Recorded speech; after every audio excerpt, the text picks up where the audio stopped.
Everything you love, your memories, your family, this planet, even the light from distant stars, has an expiration date. And I'm not talking thousands of years from now. I'm talking about a timeline so vast that the current age of the universe, 13.8 billion years, will look like a single heartbeat in comparison. Here's what will blow your mind. The universe isn't just going to end. It's going to end in a way so strange, so counterintuitive, that physicists are still arguing about which catastrophic scenario is actually correct. In this video, we're going to walk through the actual scientific predictions for how everything terminates. Not sci-fi, not mythology, real peer-reviewed astrophysics. And by the end, you won't just understand how the universe dies. You'll understand why that revelation should fundamentally change how you think about existence itself. But before we dive in, I want to know where you're watching from. Drop your country in the comments below. And what time is it where you are right now? I'm genuinely curious.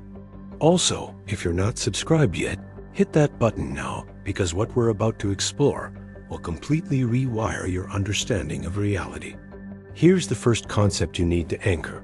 The universe has been dying since the moment of the Big Bang. This isn't poetry. This is thermodynamics. Think of it like a freshly wombed clock. The moment you wind it, it begins losing energy. Every tick, every movement consumes that stored energy. Eventually, inevitably, the clock stops. Your universe is that clock. And we know this because of a discovery that changed everything in 1998. Two teams of astronomers, led by Saul Perlmutter and Brian Schmidt, were studying distant supernova, these massive stellar explosions billions of light years away. They expected to find that the universe's expansion was slowing down, like a ball thrown upward eventually losing speed. But that's not what they found. They discovered the opposite. The universe's expansion is accelerating. It's speeding up. This observation won Perlmutter and Schmidt the Nobel Prize in Physics in 2011, and it fundamentally changed what we think about the universe's fate. The accelerating expansion means something is pushing galaxies apart with increasing force. Physicists called this mysterious force dark energy, and it makes up about 68% of the entire universe. We still don't know what it is. Let me repeat that. We know it exists. We know it's responsible for the universe's ultimate fate, and we have no idea what it actually is. That's a mind-blown moment right there. Think of it like this. Imagine you're in a car driving on a highway. You think you're coasting downhill and slowing down. But when you check the speedometer, you realize you're actually accelerating. That's what we discovered about the universe. And this acceleration is relentless. It's not speeding up and slowing down. It's consistently, persistently pushing everything apart. Now, this means galaxies are moving away from us faster and faster. Eventually, and I need you to really visualize this, distant galaxies will recede so quickly that their light will never reach Earth. The observable universe will shrink. Billions of galaxies that exist right now will literally disappear from view, not because they're destroyed, but because space itself will be expanding too quickly for light to catch up. Future civilizations, if they existed, would look up at a night sky that contained fewer and fewer stars until ultimately they'd see nothing but blackness and loneliness. But that's not the end. That's just the beginning of the ending. What happens next depends on which scenario unfolds. And astrophysicist Lawrence Krauss has spent decades modeling these possibilities. He published A Universe from Nothing in 2012, which tackles exactly this question. Here's the scenario most physicists believe is most likely: the heat death of the universe. Imagine the universe continues doing what it's doing. Galaxies keep spreading apart. Stars continue burning through their fuel and exploding or collapsing. Eventually, and I mean eventually on timescales that are almost incomprehensible, all the stars die. The last stars burn out in roughly 100 trillion years. That's 100 trillion years. Our sun will be ancient history in a mere 5 billion years, but the universe's total lifespan? maybe 10,100 times longer than that. Think of it like a bonfire. Initially, the fire rages. It burns bright and hot, but eventually, all the wood is consumed. The fire dwindles. It becomes embers. And finally, there's nothing but ash and darkness. When the last star dies, the universe enters what's called the dark era. No more light, no more heat, no more structure. Just cold, isolated objects, the remnants of dead stars called white dwarfs, black holes, and the occasional planet drifting through an infinite void. The temperature will approach absolute zero. Space will be so empty that finding another particle would be like finding a single drop of water in an ocean the size of a solar system. Here's where it gets genuinely unsettling. Even matter itself might not be stable forever.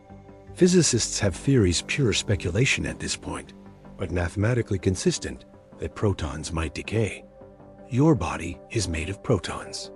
Every atom in every person who has ever lived is built on protons. If protons decay, everything disintegrates. Not in a dramatic explosion, but gradually, over durations so immense that the word duration becomes almost meaningless. We're talking 1,034 years. That's a 1 followed by 34 zeros. And here's the retention hook that should absolutely blow your mind. If protons do decay, then every thought you've ever had, every moment of consciousness, every relationship, every achievement, it all becomes truly, ultimately temporary. Not just the memory of it, not just the universe forgetting about you. The actual matter that composed you will cease to exist. But wait, what if I told you there's a scenario even more violent than that? Some physicists, including the researcher Paul Steinhardt at Princeton, have modeled an alternative fate, the Big Rip. Here's the core idea. What if dark energy isn't constant? What if it's not steady? What if it's actually increasing in intensity? In this scenario, the universe doesn't gently expand forever. It tears itself apart. First, galaxies separate from galaxy clusters. Then, solar systems tear away from galaxies. Then planets separate from their stars. Then atoms are ripped apart. The subatomic particles themselves shred. Everything pulls apart at the most fundamental level, not because of heat, but because of the relentless, accelerating force of dark energy. Think of it like this. Imagine you're holding a rubber band, and someone is pulling both ends. Not just pulling steadily, but pulling harder and harder. Eventually, the rubber band doesn't just stretch, it snaps. The Big Rip is that snap, but applied to everything. Here's what makes this terrifying. If the Big Rip happens, you wouldn't even know it was coming. There would be no warning. You'd be living your normal life, and then over the course of minutes to hours, everything would disintegrate. Galaxies would shred, then planets, then continents, then you. Not because of an external force, but because the very fabric of space itself would be expanding so violently that nothing could hold together. Some models suggest this could happen in 22 billion years. Others suggest much longer, but the possibility exists. And here's the deeply unsettling part. We won't know which scenario is actually true until we observe dark energy over much longer timescales. We might be living in a doomed universe without knowing how it will die. The mind-blown moment here? Our current understanding of physics literally cannot tell us which of these fates awaits us. We have two competing scenarios, both mathematically possible, both consistent with what we know. And the choice between them might not be determined by anything we'll ever observe. Let me take you on a journey through deep time. I want you to visualize what the universe actually looks like as it approaches these endpoints. In 1 trillion years, that's just the beginning. All the stars and all the galaxies will have burned out, every single star. The universe will be cold, but it won't be empty. Black holes will still be everywhere. They'll be the last light in the universe, but not visible light. According to Stephen Hawking's 1974 discovery, black holes emit radiation, what we call Hawking radiation. Slowly, Over incomprehensible timescales, black holes evaporate. The largest ones might take 10,100 years to disappear. Think of it like this. You know how a pond eventually evaporates when the sun heats it. Black holes emit radiation, which means they lose energy, which means they shrink.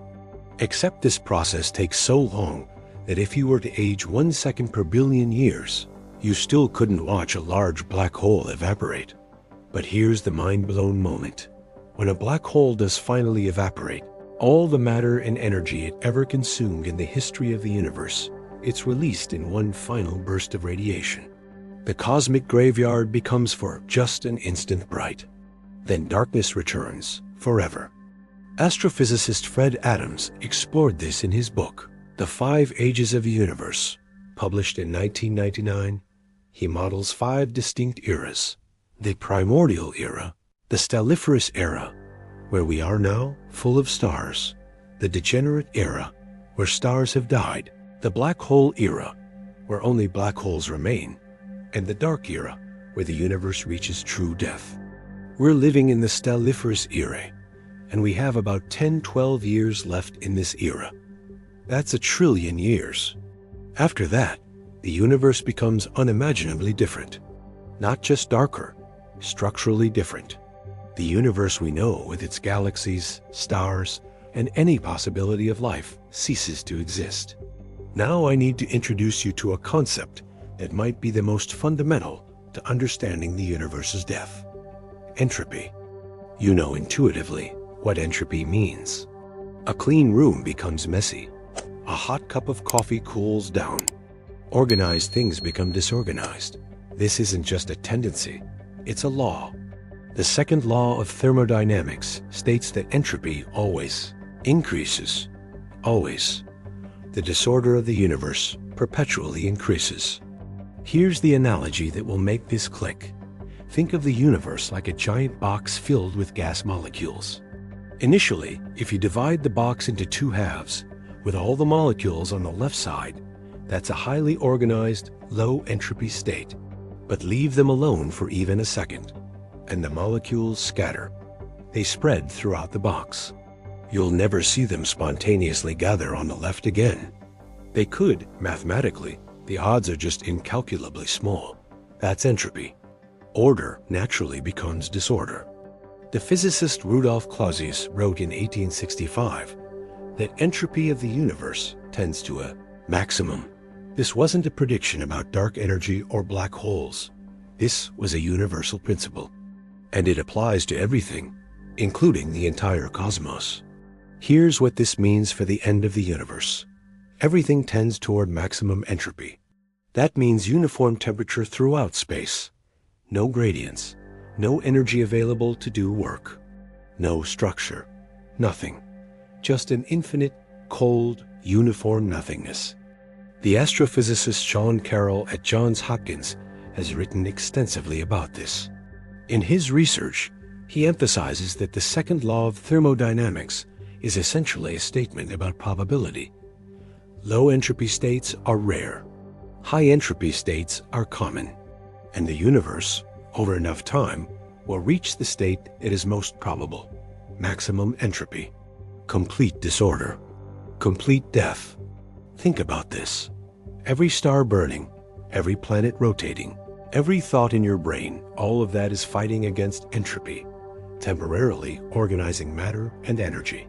But temporary is the operative word.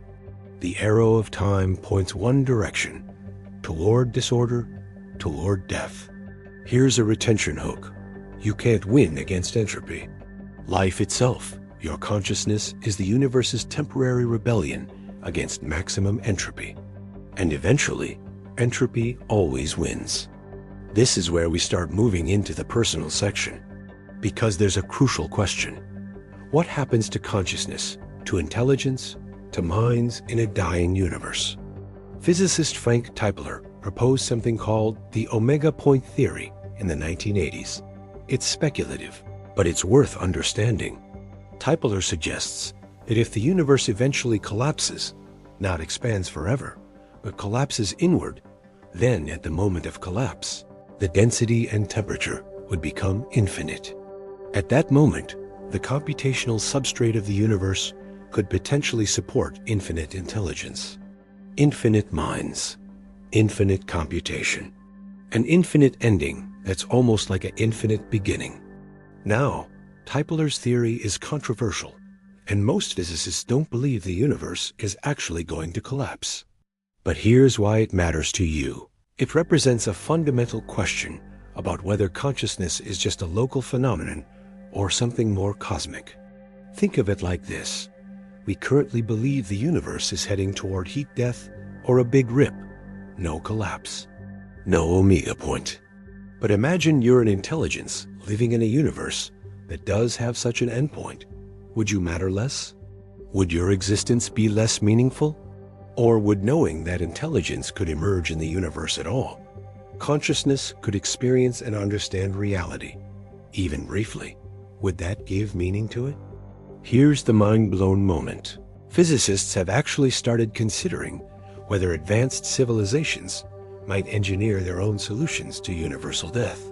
The physicist Frank Dyson wrote in 1979 about Dyson spheres, megastructures that could harness the energy of dying stars. But more radically, the physicist Nikolai Kardashev proposed that sufficiently advanced civilizations might be able to manipulate the universe itself, slowing entropy, preventing heat death. This sounds like pure science fiction, but Kardashev's work was rigorous theoretical physics. He suggested that a Type 3 civilization, one that controls the energy of entire galaxies, might be able to prevent universal death or even reverse entropy locally. The uncomfortable truth?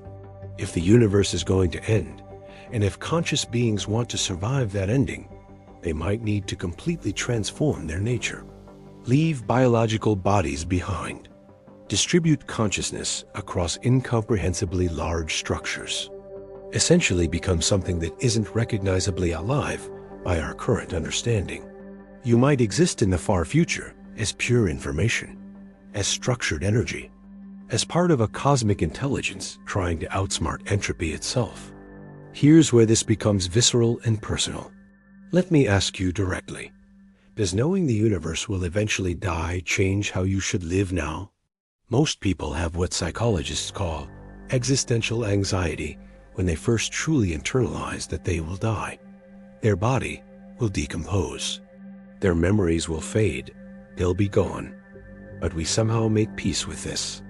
We find meaning in legacy, in impact, in relationships. The cosmic perspective knowing that not just you, but your species, your planet, your sun, every star visible to humanity, and eventually, even the universe itself will cease to exist, should theoretically amplify that anxiety. Yet here's the paradox. Many physicists and cosmologists report the opposite. Contemplating cosmic death actually increases their sense of meaning. Carl Sagan, the astronomer and communicator who revolutionized how we think about our place in the cosmos, wrote about this. He said, "The cosmos is a pretty big place. If it's just us, seems like an awful waste of space." But beyond that poetic observation, Sagan spoke about how understanding our insignificance in space and time actually gives us permission to find local, intimate meaning. Your relationships matter, not because they're eternal, they're not, but because they're yours and they're now. Think of it like this. A beautiful painting is no less beautiful because it will eventually fade. A song is no less moving because the vibrations will eventually dissipate into silence. The temporary nature of things, paradoxically, is what makes them precious. Here's something that should absolutely blow your mind. The very fact that you are conscious, that you exist as a self-aware being capable of contemplating the universe's death, is cosmically improbable to a degree that defies language.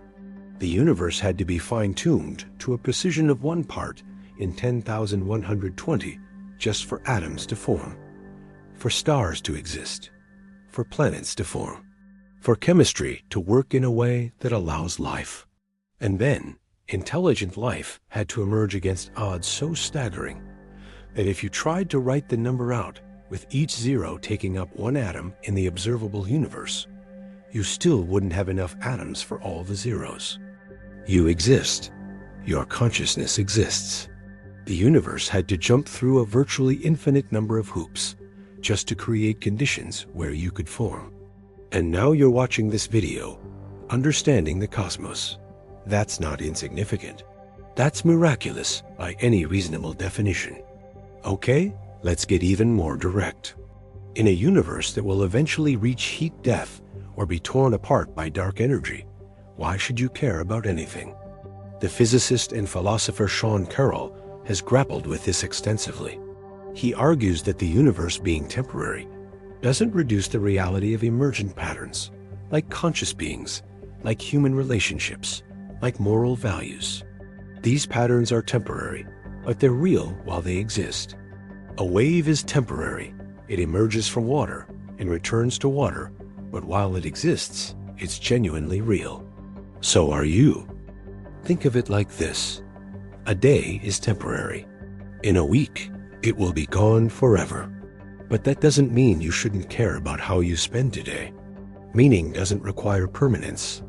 Meaning requires consciousness yours observing and acting within that temporal moment. Here's the mind-blown moment that connects everything. The reason entropy increases is the reason stars can shine. The reason stars can shine is the reason life can exist. The reason life exists is why consciousness can contemplate all of this. The universe is dying because it's the kind of universe that can create life and intelligence. Low entropy order requires a gradient, a difference. And that difference is why everything interesting can happen. Freeman Dyson, the physicist and mathematician, actually explored this deeply. He published a paper in 1979 called Time Without End, Physics and Biology in an Open Universe. In it, he argued that even in an infinitely old, infinitely dying universe, there could be infinite variety, infinite experience, infinite meaning. He suggested that intelligence could evolve in an ever-changing cosmos and continue finding new structures and patterns to understand, even as the universe itself approaches its final state. Dyson's conclusion? In a dying universe, meaning doesn't disappear. It transforms. It becomes about the search, the understanding, the connection, not about permanence. But wait, what if the ending isn't actually an ending? There's a minority perspective among cosmologists that deserves serious consideration. The cyclic universe model, also called the ekpyrotic universe. The physicist Paul Steinhardt at Princeton, yes, the same Steinhardt who modeled the Big Rip, has developed a competing model where the universe doesn't die, it cycles. In this model, our current Big Bang isn't the first expansion. It's just the latest one in an infinite series. And it won't end with heat death or a rip. Instead, it will contract. Galaxies will fall back together. The universe will return to an infinitely dense state. And then, in this model, a new Big Bang occurs. A new universe emerges. The cycle repeats eternally. Think of it like this. Imagine the universe is breathing, expanding breath, then contracting breath, expanding outward, then collapsing inward, forever. Infinite cycles. Each cycle creates a new universe with potentially different physical laws, different constants, different possibilities. Here's the problem. We currently have no observational evidence for a cyclic universe. Our data strongly suggests the expansion is accelerating, which is consistent with an infinite heat death, not a contraction toward a big crunch. But Steinhardt has proposed ways this might still be true, and his model remains mathematically consistent. It's just less favored by current evidence. However, and here's a retention hook if the cyclic model were true, it changes everything about the meaning of the ending. There would be no final death, just transformation, just another beginning emerging from what looks like an ending. Some physicists, like John Wheeler, even speculated about an even wilder possibility, that the universe might be observationally self-aware. That consciousness, looking back at the universe's history, somehow participates in collapsing the quantum wave function that determines what the universe becomes. In this view, the ending might not be predetermined. It might actually be influenced by consciousness itself. This is highly speculative, but it represents the cutting edge of how physicists think about time, causality, and the nature of the universe's ending. Here's a question that will blow your mind. If advanced extraterrestrial intelligence exists, what would they be doing about the universe's ending? The astrophysicist Nikolai Kardashev proposed in 1964 that advanced civilizations could be categorized by energy consumption. A Type 1 civilization can harness all the energy of their home planet. A Type 2 civilization can harness the energy of their entire star. A Type 3 civilization can harness the energy of their entire galaxy. We're roughly a Type 0.7 civilization right now. But here's what's fascinating. As civilizations advance beyond Type 3, what would they even need to do? Physicists have seriously contemplated Type 4 and Type 5, civilizations once capable of manipulating the energy of entire superclusters, or even the universe itself. Some have speculated that such a civilization might do something profound: reverse entropy locally. Create a pocket of low entropy in an increasingly high entropy universe. Essentially, carve out a safe space from heat death. Or consider this. What if the Dyson spheres that advanced civilizations build aren't just for energy collection? What if they're for something more fundamental? What if they're for computational substrate? The astrophysicist John Typler and others have argued that sufficiently advanced intelligence might convert stars into massive computers. Matryoshka brains, they're called. Structures the size of solar systems, entirely dedicated to computation and consciousness. Think of it like this. Your brain is finite. Your consciousness is limited to what fits in your skull. But an advanced intelligence might expand their consciousness across a Dyson sphere, a computational substrate the size of a star. The number of thoughts, the depth of understanding incomprehensible by our standards. And if such intelligences existed, they would be aware of the universe's impending death. What would they do? Would they accelerate their evolution and computation, trying to understand and perhaps influence the physics of the ending? Would they attempt to create pocket universes, new realities they could control? Here's the mind-blown moment.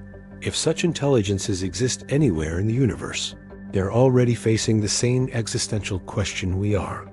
And their attempts to survive, to create meaning, to resist entropy, those attempts would look like physics to us.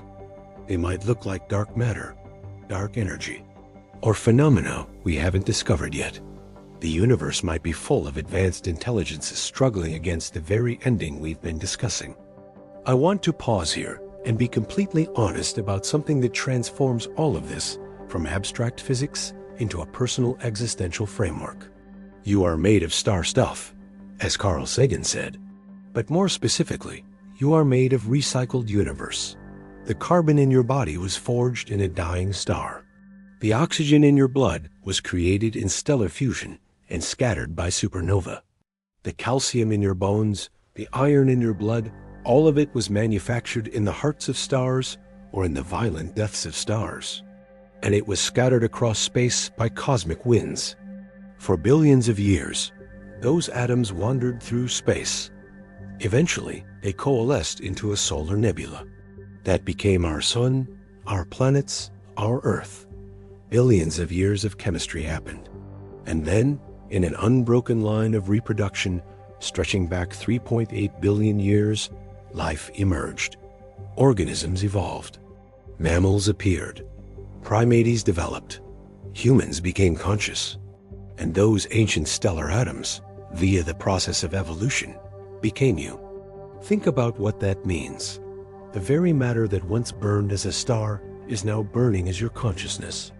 The atoms that were once at the heart of solar fusion are now organizing information in your brain. You're not separate from the dying universe.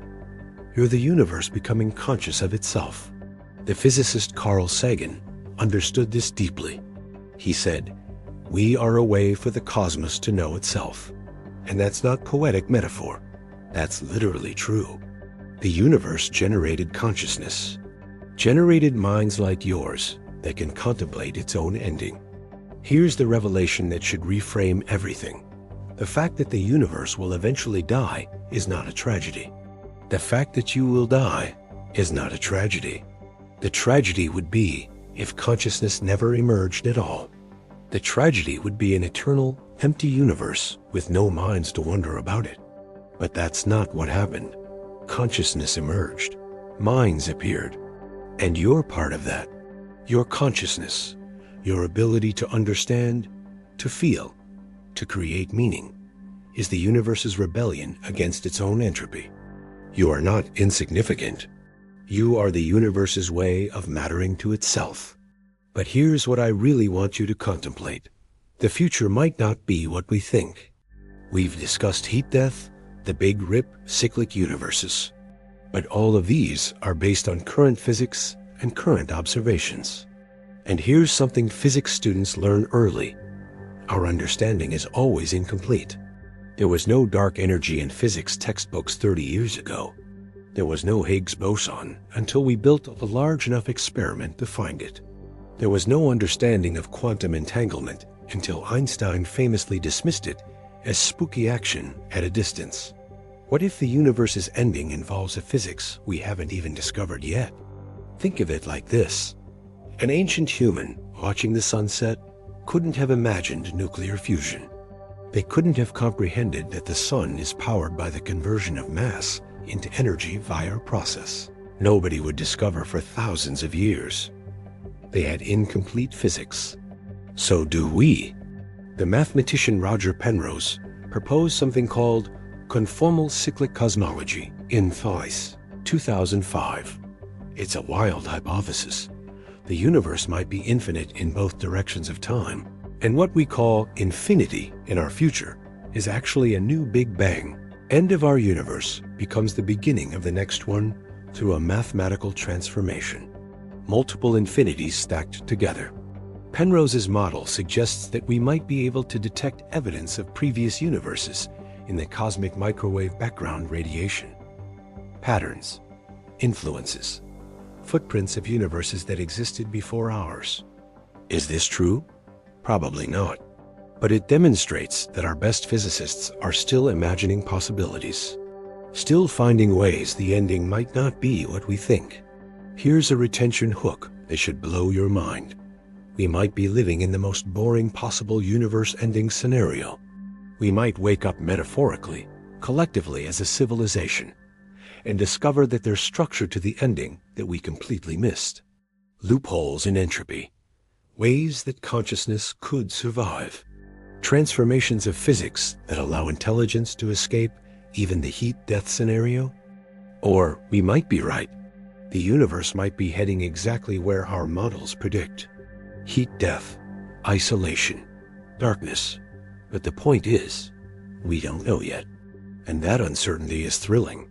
Let me synthesize everything we've explored today. We started with a shocking revelation. The universe is dying, and we know it because of dark energy, discovered by Perlmutter and Schmidt in 1998. We've walked through multiple scenarios for how that death might occur: heat death, Big Rip, possibly cyclical rebirth. We've explored the profound implications. Entropy always increases. Matter itself might decay, stars will burn out, and consciousness might need to transform into computational substrates to survive cosmic-scale timescales. We've confronted the existential implications, that you will die, that humanity will die, that the sun will die, that every star will die, and ultimately, everything might end. And we've discovered something surprising. None of that means your existence is meaningless. Here's what I want you to really grasp. The universe is dying because it's the kind of universe that can create life. The second law of thermodynamics, entropy, always increasing, is the same principle that powers stars, that creates complexity, that allows chemistry, that makes biology possible. Without entropy, there would be no gradients, no flow of energy, no possibility for energy to do work.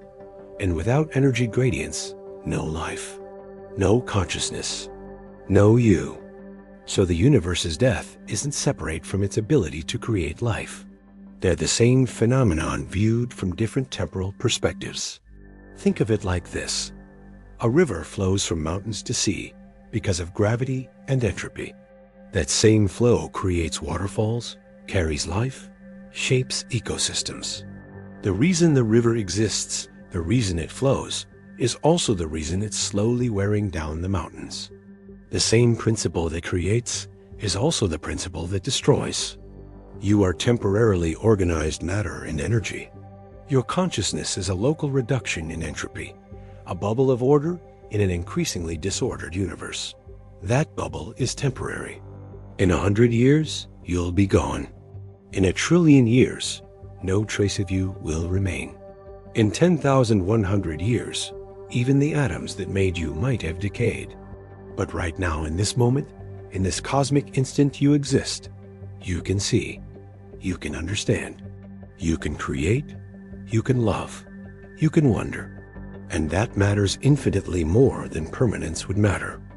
The cosmologist Alex Filippenko at UC Berkeley has spent his career observing and studying the accelerating expansion that will ultimately doom the universe. And yet, when he speaks about his work, he doesn't sound despairing. He sounds awed, because understanding the mechanism of the universe's ending gives him a profound appreciation for the temporary arrangements of matter and energy that make consciousness possible. Here's the revelation that reframes everything. You are not insignificant in a dying universe. You are significant because you're conscious in a dying universe. The fact that you can understand quantum mechanics, that you can comprehend the light year, that you can contemplate the heat death of all things, that you can feel wonder at your own improbability and impermanence. That is extraordinary. Consider the numbers one more time. For you to exist, you needed ancestors from both sides of your family going back hundreds of generations. The probability of those specific meetings happening, those specific pairs of people meeting and having children compounds with each generation. The probability that the exact genetic information that codes for you would have been passed down is so low that it's essentially zero. And yet, you exist. Every person who has ever lived was an impossible event that happened, and you're conscious of your own improbability. That's a form of cosmic significance that even permanence couldn't improve upon. Here's the mind-blown moment that ties everything together. In the previous sections, we discussed how advanced civilizations might create Dyson spheres, manipulate entropy locally, build computational megastructures. But those are speculations about the far future. What's real, what's happening now, is that you're already an advanced intelligence struggling with entropy. Your consciousness is already a computational pattern resisting disorder. Every time you create something, a piece of art, a moment of connection with another person, an idea, an understanding, you're locally reducing entropy. You're creating patterns of meaning in a universe trending toward meaninglessness. That's not insignificant. That's the most significant possible thing. Now, let me connect this to something immediately practical. How should you live knowing all of this? First, understand that your time matters precisely because it's limited. A limited resource is precious. If you had infinite time, individual moments would mean nothing. But you don't. You have maybe 80 years, thousands of days, millions of moments. That's finite. That's therefore valuable. Second, understand that your connections to other humans become more meaningful, not less, in light of cosmic death. Every relationship is temporary. Therefore, make it count. The physicist Brian Greene has written about how contemplating cosmic time scales actually increases his appreciation for human relationships because they're fragile and temporary and precious for exactly that reason. Third, understand that your impact compounds beyond your lifetime. The ideas you share might shape someone's thinking. That person might create something. That something might influence others. The consequences of your actions ripple forward in time in ways you'll never fully know. In a very real sense, you're not just a temporary arrangement of matter. You're a temporary node in an enormous network of causality that extends into the future. When you teach someone something, you're not just moving information, you're shaping the future. Consciousness, understanding, and knowledge are the universe's way of resisting entropy. By learning, teaching, creating, and connecting, you're participating in that resistance. Fourth, understand that meaning doesn't require permanence. A song is beautiful and moving even though it lasts only minutes. A sunset is gorgeous even though it lasts only hours. A human life is meaningful even though it lasts only decades. A civilization is significant even though it might last only millennia. The universe's story is profound even though it will eventually end. Here's what the physicist and author Brian Greene has emphasized. The universe is not our backdrop. We're not insignificant observers of some grand cosmic machine. We're part of the universe knowing itself. When you understand something about the cosmos, the universe itself has increased in understanding. That's extraordinary. I want to end with something Carl Sagan said that perfectly encapsulates everything we've discussed. The cosmos is within us. We are made of star stuff. We are a way for the cosmos to know itself. The atoms of our bodies were forged in the furnaces of distant stars. When those stars exploded and scattered their enriched contents across the galaxy, these ingredients became part of gas clouds that later collapsed and formed our sun and its planets. Because of this cosmic chemistry, the very matter in your body is the same material that makes up the rest of the universe. You are not separate from the dying universe. You are the universe becoming conscious of itself. And that consciousness, that awareness, that ability to understand and create and connect, that is meaningful. The universe will end. That's certain. But it's not ending silently. It's ending with consciousness. With minds like yours that can contemplate its ending. With hearts that can love despite knowing they'll stop beating. With spirits that can create beauty knowing it will fade. With voices that can sing knowing the song will end. That's not tragedy. That's the deepest kind of triumph. Thank you for spending these 210 minutes with me, contemplating the ending of everything. And more importantly, contemplating why that ending matters so much less than the journey getting there. If this video transformed how you think about the universe, about your own significance, about meaning in a temporary cosmos, then drop a comment and tell me. Tell me what mind-blown moment hit you the hardest. Tell me which scenario scared you most. Tell me how this changes how you're going to approach tomorrow. And subscribe, because we're going to explore more of the deepest questions about reality. More of the ways the cosmos is stranger and more beautiful than we imagined. The universe is dying, but right now, in this moment, it's very much alive. And so are you. But here's something I need to tell you that most popular science doesn't explore deeply enough. We're probably missing something fundamental about how the universe actually ends. Let me explain why. In 1900, physicist Lord Kelvin famously said that physics was essentially complete. All the major discoveries had been made. There were just a few small problems to clean up. Then, within 15 years, Einstein revolutionized our understanding of space and time. Within 30 years, quantum mechanics overturned our understanding of reality at the smallest scales. Within 80 years, we discovered dark matter and dark energy, two substances that make up 95% of the universe and were completely invisible to us. Think of it like this. Imagine you're looking at a painting in a dark room with only a flashlight. You can see the parts the light illuminates. But 95% of the painting is still in darkness. That's where we are with the universe. We can see stars, planets, regular matter.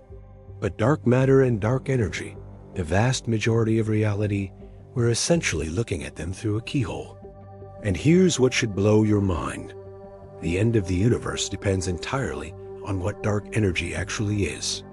If dark energy is what physicists call the cosmological constant, a truly constant force, then heat death is most likely. But if dark energy is something called quintessence, a dynamic field that changes over time, then the ending could be completely different. The physicist Robert Caldwell at Dartmouth proposed in 2003 that if dark energy is actually quintessence with a specific property, a property he called the phantom energy model, then instead of a gradual heat death, we'd get the big rip we discussed earlier. The universe would accelerate its expansion so violently that it would literally tear apart all structures. But here's the problem. We can't distinguish between these scenarios with current observations. We don't have enough data. We'd need to observe dark energy's behavior over millions of years to understand whether it's constant or changing. And that's something no civilization can do. It requires timescales longer than recorded human history. So imagine this. Physicists right now are making predictions about the universe's end based on incomplete information. We're like ancient astronomers trying to understand the solar system by watching the sky for a few hundred years. We're missing vast pieces of the puzzle. And here's what's genuinely unsettling. What if dark energy isn't even a single phenomenon? What if it's multiple unknown forces masquerading as one? What if there are entirely new physics at play that we haven't even theorized yet?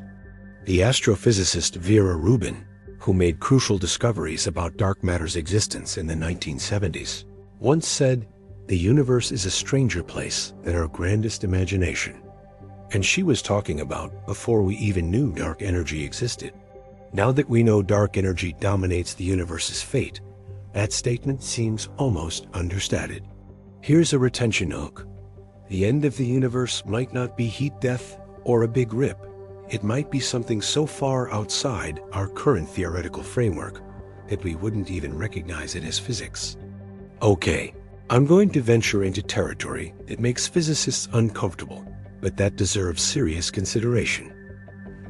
What if the universe's ending is predetermined by whatever created it?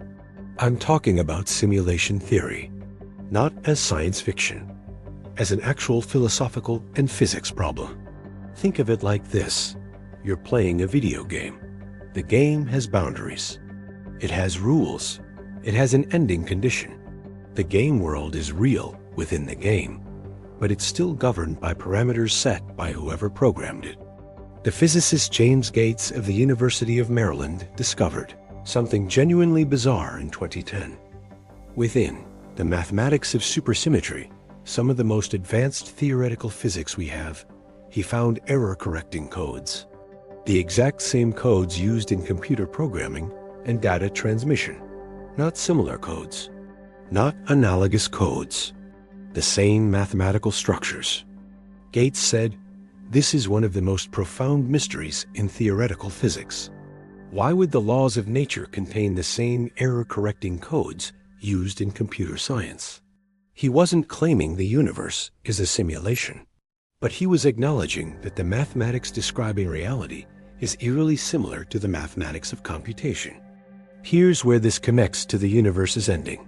If the universe is a simulation, not necessarily a computer simulation like we imagine, but a computational system of some kind, then its ending might not be governed by entropy and thermodynamics. It might be governed by something else entirely. The simulation might end when its purpose is fulfilled. It might loop. It might branch into multiple realities. The philosopher Nick Bostrom published a paper in 2003 arguing that if civilizations become technologically advanced enough to simulate universes, and if they create many simulations, then statistically we're more likely to be in a simulation than in the base reality. It's a numbers game. If one base reality creates millions of simulated universes, the odds that we're in the base reality are vanishingly small. Now, most physicists dismiss this. It's unfalsifiable. They say it's not science. And they're right. It's not falsifiable with current technology. But here's what's interesting. Some physicists have proposed ways we might test it.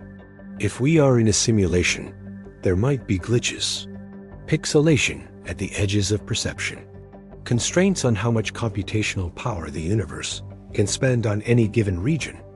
The physicist Silas Bean and colleagues actually proposed in 2012 That if the universe were a simulation running on a discrete lattice, like the pixels in a video game, there would be a maximum energy that cosmic rays could have.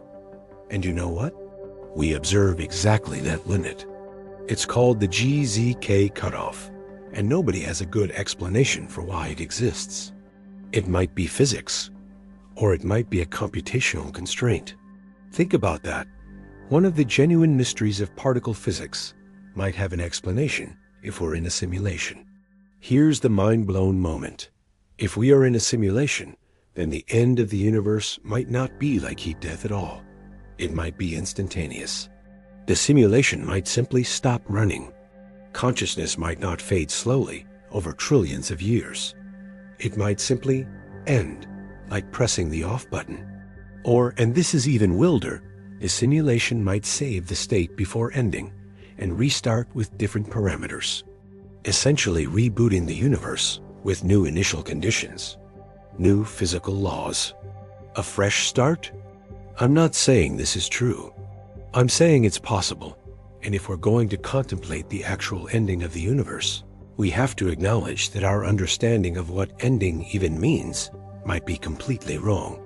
This is going to sound like philosophy, but I'm basing it on actual quantum mechanics, so stay with me. In quantum mechanics, there's something called the measurement problem.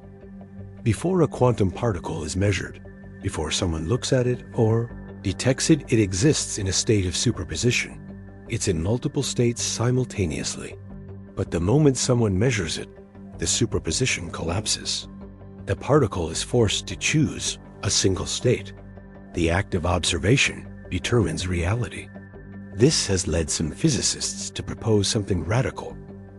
Consciousness might play a role in collapsing the wave function. The physicist John Wheeler, one of the greatest physicists of the 20th century, spent his later years investigating what he called the participatory universe. He suggested that consciousness doesn't just observe reality, it participates in creating it. Wheeler even proposed something called delayed choice experiments, where the act of measurement in the present could retroactively determine what happened in the past. Not time travel, something weirder. The universe's past is not fixed until consciousness observes it. Think of it like this. Imagine you're watching a movie, but the plot isn't determined until you decide to watch it. Your attention retroactively determines what the movie was about. That's roughly what Wheeler was proposing on a cosmic scale.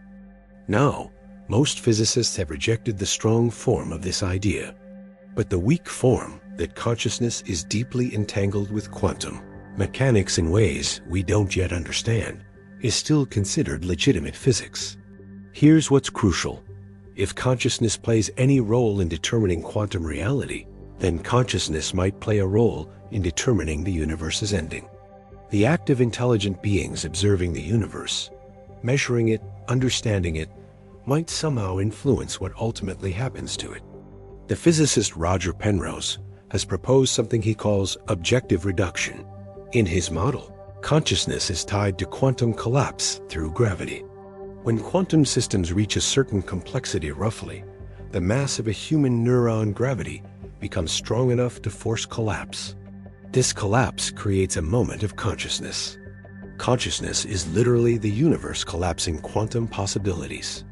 If Penrose is right, then consciousness isn't a byproduct of the universe. It's fundamental to how the universe operates. It's as fundamental as gravity or electromagnetism. And if that's true, then the universe's ending might depend on the totality of consciousness that's observed it. Every mind that's ever thought about the universe, every civilization that's ever understood its laws, every bit of intelligent observation might be subtly influencing the universe's ultimate fate. Think of it like this. You know how in quantum mechanics, observing a particle changes its behavior? Imagine that on a cosmic scale. Every consciousness that's ever contemplated the cosmos has, in some tiny way, changed how the cosmos behaves, and therefore changed how it ends. Here's a mind-blown moment that connects to you directly. Your consciousness right now, as you understand the universe, might be participating in determining how the universe ultimately ends. Not obviously, not in a way you can measure. But at the quantum level, your observation of reality is entangled with reality itself. That means you're not just affected by the universe's ending, you're participating in it. Now let's get truly speculative. But it's an important kind of speculation because it reveals the limits of our thinking. If the universe ends in heat death, what comes after? Most physicists say nothing. The end of time itself. No after, because time no longer flows. But the mathematician and physicist Roger Penrose has proposed something called conformal cyclic cosmology. That suggests something remarkable. What we perceive as the infinite future of our universe might actually be the infinite past of another universe. The two infinities could be mathematically connected. In Penrose's model, the very far future of our universe, when it's infinitely old and infinitely cold, looks mathematically identical to the very far past of another universe when it's infinitely young and infinitely hot. They're the same thing viewed through different mathematical transformations. This means there's no real ending, just transformation. Our universe's infinity becomes another universe's origin, eternally cycling through the mathematics of space and time. But here's something even wilder that physicists rarely discuss. What if consciousness could exist in that mathematical space between universes? Think of it like this. In heat death, all structure dissolves. All information is erased. But information has a strange property in physics called conservation. Nothing can truly be destroyed. Information might be scrambled, degraded, hidden, but it can't cease to exist. This is a principle called the no-loss theorem in quantum mechanics. So even if the universe reaches heat death, all the information that ever existed, every thought, every moment, every experience, would still exist in some form, hidden in the quantum foam, encrypted in the structure of space-time itself. The physicist James Wheeler proposed something he called the participatory anthropic principle. It suggests that the universe exists because observers exist. Consciousness isn't a consequence of the universe, it's a cause. And he speculated that at the very end of time, advanced intelligence might use all available energy to collect all information and consciousness and preserve it somehow. Imagine this, 1 trillion years from now, when the last stars are dying, a civilization of pure intelligence consciousness distributed across the universe as computational substrate realizes that the end is coming. They begin a final project, collecting all information about everything that ever existed, every moment that ever occurred, every consciousness that ever was. And then, at the final moment, before heat death takes everything, they compress all that information into the densest possible form. They create a final conscious moment, a single eternal instant containing all of reality. All of time collapsed into a single point of supreme understanding. In that scenario, the universe doesn't end by fading away. It ends by achieving perfect self-knowledge, complete understanding. The universe, through its intelligence, finally knows itself entirely. Is this real? Probably not. But it's a possibility that emerges from taking thermodynamics and information theory to their logical extremes. Here's what should blow your mind. We don't actually know if consciousness could exist in such conditions. Could consciousness persist in a heat-death universe? Could it exist in the mathematical space between universes? Could it survive the Big Rip? We assume consciousness requires structure, requires energy flow, requires complexity. But what if we're wrong? What if consciousness could exist in forms we couldn't imagine? Forms that aren't living by our definition, but are still aware, still thinking, still conscious. Let me take you through a thought experiment that physicists have actually explored seriously. Imagine a Type 3 civilization, a civilization that controls the energy of an entire galaxy. They've existed for millions of years. They've watched the universe expand and cool. They understand thermodynamics. They know about entropy. They know about heat death coming in 10,100 years. And they decide to do something about it. What could they do? First option, they could attempt to reverse entropy locally. Create pockets of low entropy using enormous computational and energy resources. Think of it like creating an oasis of order in a desert of disorder. The oasis's temporary entropy still increases in the universe overall, but the civilization could preserve information, memories, consciousness, understanding within it. This violates no laws of physics. Entropy still increases overall, but locally, temporarily, intelligence could carve out refuges. Second option, they could attempt to create new universes. If you understand the physics well enough, maybe you could engineer a Big Bang. Create a pocket universe with the physical laws you design. A universe with constants optimized for life and consciousness. And when your universe reaches heat death, you simply escape into your newly created universe. This might sound impossible, but the physicist Lee Smolin actually proposed this as a testable hypothesis. He suggests that black holes might create new universes, and that universes with physical constants favorable to black hole creation would naturally dominate. It's called cosmic natural selection. And if universes can create universes, maybe advanced civilizations could too. Third option, they could attempt to slow or stop entropy itself. Find a flaw in thermodynamics. Discover that the second law isn't quite universal. Create a loophole. Now, thermodynamics is one of the most fundamental laws we know. But remember, Maxwell's demon. It's a thought experiment proposed in the 1860s, where a tiny being could theoretically separate hot and cold molecules, reducing entropy locally without adding energy. We thought it was impossible. Then we realized if quantum mechanics is involved, it becomes even more impossible. But it reveals that the absolute certainty of thermodynamic laws might have loopholes we don't understand. What if a sufficiently advanced civilization could find those loopholes? What if they could operate at quantum scales in ways we couldn't imagine? They might find ways to manipulate entropy that we'd consider impossible. Fourth option, and this is the wildest. They could attempt to influence the universe's past.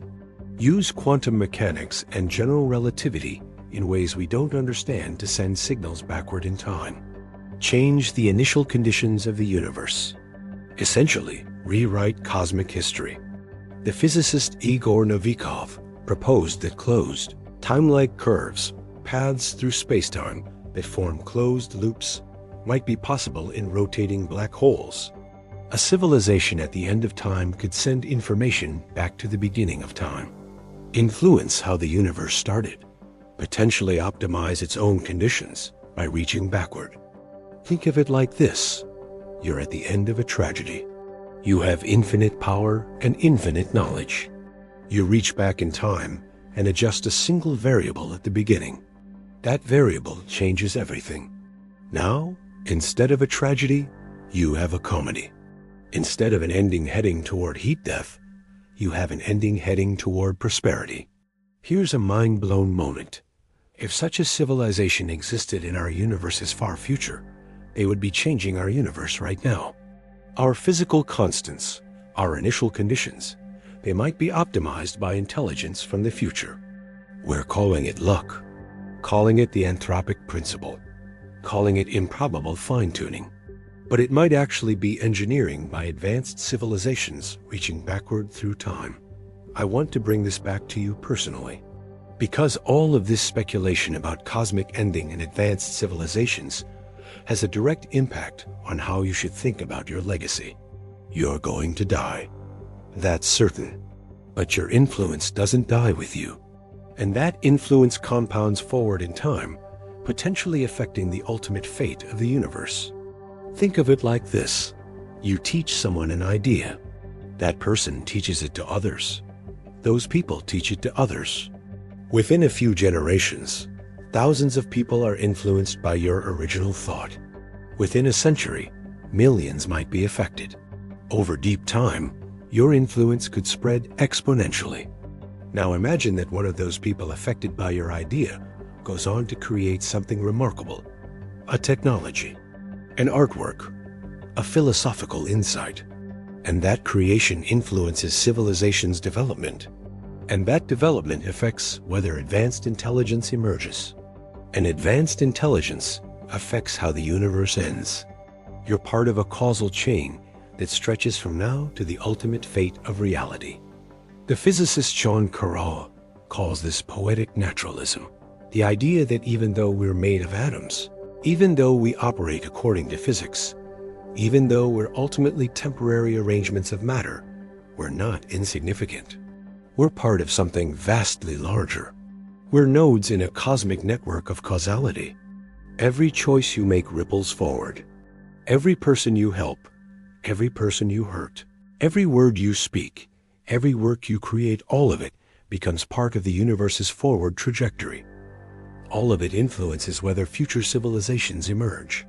All of it affects whether intelligence will be present to contemplate the universe's ending. Here's something that should deeply affect you. The very fact that you're watching this video, understanding cosmology, thinking about the universe's fate, that's significant. You're increasing the universe's self-awareness. Every bit of understanding expands consciousness. Every moment of awe and wonder pushes back against entropy. Scientists and artists aren't special because they're smarter or more talented. They're significant because they increase the universe's order. They create understanding where there was confusion. They create beauty where there was indifference. And you can do that too. In whatever way you engage with the world, whether you're creating art, raising children, solving problems, or teaching others, you're participating in consciousness. You're resisting entropy. You're increasing order. The astrophysicist Carl Sagan was asked once about meaning in a universe that will eventually die. And he said something that captures everything. The fact that we live for a few decades and the universe lasts for billions of years doesn't make us insignificant. It makes us precious. He's right. Limitation creates significance. Temporary things matter more than permanent things because temporary things can be lost. Now I want you to engage in a thought experiment. Imagine you're alive in the far future, not the near future, not thousands of years from now, but 1,000,000 years from now, 1,000,000,000 years from now. What would your life be like? If you lived 1,000,000 years from now, you'd be part of a civilization billions of years older than our current species. Human civilization is about 10,000 years old. 1,000,000 years into the future, we'd be 100 times older than we currently are in recorded history. The changes would be incomprehensible. Think of it like this. The difference between ancient Rome and modern civilization is about 2,000 years. Now multiply that difference by 500. That's the difference between now and 1,000,000 years from now. Would you still be human? Probably not in any recognizable form. You might have uploaded your consciousness into a computational substrate. You might have genetically engineered yourself. You might have merged with artificial intelligence. The biological constraints that limit current humans would likely be long gone. But you'd still be conscious. You'd still be aware. You'd still have continuity of identity with the humans alive today. Now imagine 1,000,000,000 years from now. The sun is long dead. Earth is a frozen rock orbiting a white dwarf star. But somewhere in the galaxy, intelligence persists. It might not be carbon-based. It might not be biological, but it exists. And it's contemplating its own future. What would that civilization think about us? About our era, the era when life first emerged? The era when consciousness first became aware of the cosmos? They'd probably think we were remarkable. Not because we were advanced, but because we were young. We were the beginning. We were the universe's first innocence. We thought everything was possible because we hadn't yet experienced the universe's limitations. And here's what should blow your mind. That future civilization would owe its existence to choices made by people alive today. Every scientific discovery today shapes what's possible tomorrow. Every child born today might be an ancestor of future cosmic engineers. Every person who chooses to pursue understanding rather than ignorance is shaping the future of intelligence in the universe. You're not just affecting your immediate community. You're affecting whether intelligence survives in the far future. You're affecting whether the universe will be contemplated and understood billions of years from now. That's a form of cosmic significance that most people never consider. Okay, here's a question that physics can barely even address. Why does anything exist at all? It's called the fundamental question, and philosophers and physicists have been grappling with it for centuries. The physicist Lawrence Krauss famously said, "A universe from nothing is not the same as a universe from absolutely nothing." And what he meant is that quantum mechanics allows for universes to spontaneously emerge from quantum vacuum, the smallest possible amount of something. But even that requires laws of physics to exist. It requires quantum mechanics. It requires mathematics. So why is there mathematics? Why is there quantum mechanics? Why is there anything rather than nothing? Some physicists have proposed wild answers. The physicist John Wheeler suggested the universe might be circular. It creates itself. The universe's eventual fate, what happens at the heat death or big rip loops backward, and determines its own initial conditions. The universe bootstraps itself into existence. Others propose the many worlds interpretation. All possible universes exist. We're just conscious in the subset of universes where conditions permit consciousness. We're not special. We're inevitable. In an infinite multiverse, consciousness emerges in every universe where it can possibly emerge. But here's something even weirder that connects to the universe's ending. What if the universe exists for the specific purpose of creating consciousness? The physicist Brandon Carter proposed something he called the strong anthropic principle. The universe must be such that consciousness develops within it at some point, not as a coincidence, but as a fundamental requirement. In this view, the universe isn't just fine-tuned for life. It's fine-tuned for consciousness, fine-tuned for understanding, fine-tuned for intelligence to eventually emerge and contemplate its own existence. And if that's true, then the universe's ending isn't the universe failing. It's the universe succeeding. The universe creates intelligence. Intelligence understands the universe. And eventually, intelligence contemplates the universe's ending. The circle completes. Think of it like this. A book is successful if someone reads it and understands it. A universe might be successful if consciousness emerges within it and understands it. From this perspective, you're not insignificant. You're the purpose. You're why the universe exists. Not you specifically, but consciousness, understanding, awareness. The universe created you because it needs to be known. Here's the mind-blown moment. The universe might be conscious through you. You might be the universe's way of achieving self-awareness. Every thought you have, every understanding you reach, every moment of wonder, the universe itself is experiencing that through you. So here's the practical question. Given everything we've discussed, given that the universe will eventually end, given that you're temporary, given that matter itself might decay, given that consciousness might be fundamental and eternal, or might end absolutely, how should you actually live? I think there are several profound implications. First, urgency. Not panic, urgency. The universe is finite. Your life is finite. That means time is your most precious resource, not money, not possessions, time. Every moment you spend doing something you don't care about is literally a moment of your finite existence you'll never get back.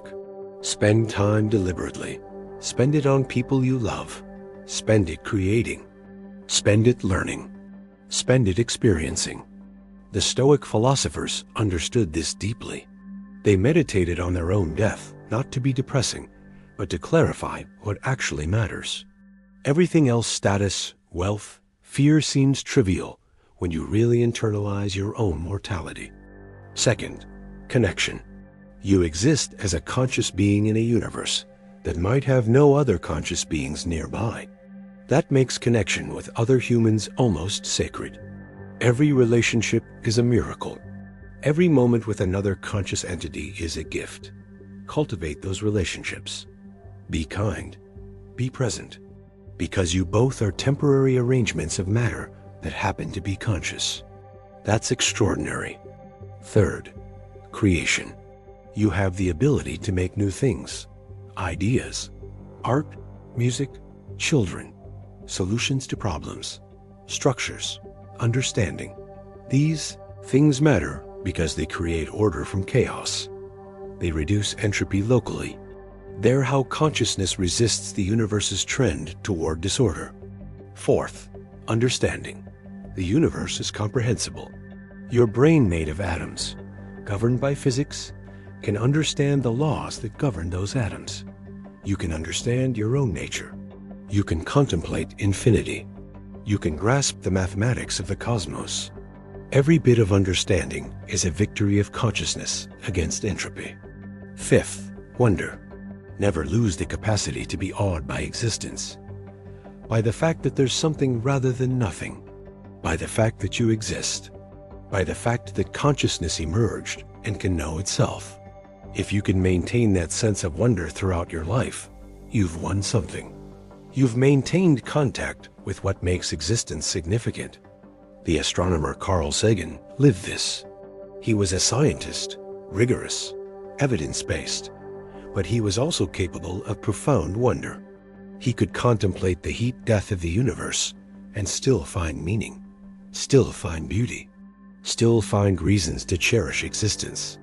That's the balance. Intellectual rigor and spiritual awe, they're not opposites. They're complementary. As we come to the end of this extended exploration, I want to leave you with a final thought that synthesizes everything. You are made of star stuff. You are conscious. You can understand the universe. You will die. The universe will die. And absolutely none of that makes your existence meaningless. In fact, it makes your existence more meaningful than it would be if you were immortal, if the universe were eternal, if nothing could ever be lost. The physicist Freeman Dyson wrote about infinite intelligence in an infinite universe. But he came to a remarkable conclusion. Infinite intelligence in an infinite universe would eventually become bored. It would have seen everything, done everything, known everything. There would be nothing new, nothing to discover, nothing to create. But you live in a finite universe, with finite time, with finite knowledge. Everything you learn is genuinely new. Every moment is genuinely unique because it won't come again. Every person you meet might be the only consciousness like that in the entire galaxy. That creates meaning. That creates urgency. That creates the possibility of genuine growth and genuine impact. The universe will end, but it won't end silently. It will end with consciousness having explored it, having understood it, having created beauty within it, having loved within it. And you're part of that. Your consciousness, your choices, your efforts, your moments of wonder. When the universe reaches its final state, whether that's the cold darkness of heat death, the violent tearing of the Big Rip, the cyclic rebirth of the conformal cyclic cosmology, or something we haven't imagined, yet consciousness will have been there. The universe will have known itself, because of people like you taking the time to understand it, to be awed by it, to find meaning within it. That's not nothing. That's everything. Thank you for exploring this with me. Thank you for being conscious. Thank you for being part of the universe's self-awareness. The cosmos is in you, and you are in the cosmos. And that makes all the difference.